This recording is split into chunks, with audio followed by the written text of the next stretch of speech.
All right, so I had a conversation with a client yesterday that made me want to kind of share this video. So they've got a $500 and some odd thousand townhome, lovely, but they've outgrown it and they hope to now get into a detached single family.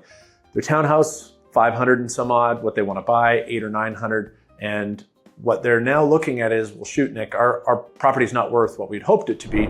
And they're kind of considering, do we wait until the market improves and we could get more for our home? And my answer to that was, you kind of have to just look at the numbers. And it's fair to say that if your home is worth more, if the market improves and your home is now worth more, it's got to be said that the rest of the market will have improved as well. And if we're talking about, say, a 10% appreciation, so if their home's currently worth 500 and it's got to be worth 550, which is what they'd hope to be worth now, what does the $800,000 or $900,000 home then look like? 800 goes to 880. So 10% increase in market means that although theirs went up 50, they're now having to rebuy 80 higher.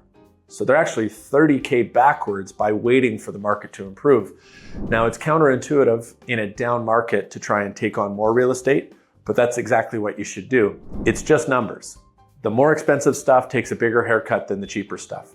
So what we're trying to do is take as small a haircut on our sale and give as big a haircut as we can on the purchase. And it's hard, but you need to look at it as a two-part equation. You can't just look at it and say, well, I'm getting less for my home.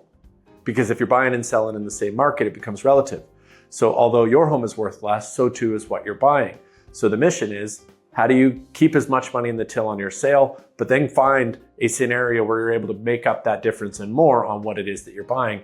And historically, going up in a down market is the move to make. Usually it's the opposite of what people do, unfortunately, but that is where you mathematically work out. And essentially what you need to figure out is, what is the delta between what I have and what I want, and how do we shrink that? And I really think this is an amazing buying opportunity for folks that are looking to upgrade. There is some circumstances where sellers are in need of moving on, and you can capitalize on that by being flexible and willing and able to make a move. And I think this is an incredible opportunity. And now, of course, everybody's going to suggest that a realtor saying it's a good time to buy is just cheeky, but I genuinely do believe that. And my intention is to purchase some more real estate this year as well. I think we're kind of on the precipice of a recovery. And if everybody felt comfortable and confident in the market, there wouldn't be deals. So it really does require there still being some risk, still being some uncertainty. And that's why deals exist, right? If we all wait until it's blue skies and everything's hunky-dory, sellers will not be willing to give you the deal that you'd otherwise need. So it does require going against the grain and taking a little risk. There's never without risk, but that's why you will get a deal. And I'm confident that if you're willing to go for a long enough timeline, it's pretty hard to get hurt at this segment of the market. I'm very confident in where Kelowna is going.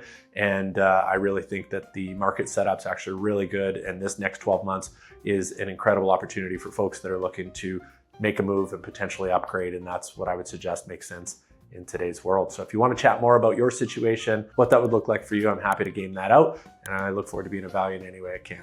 Take care and appreciate your time.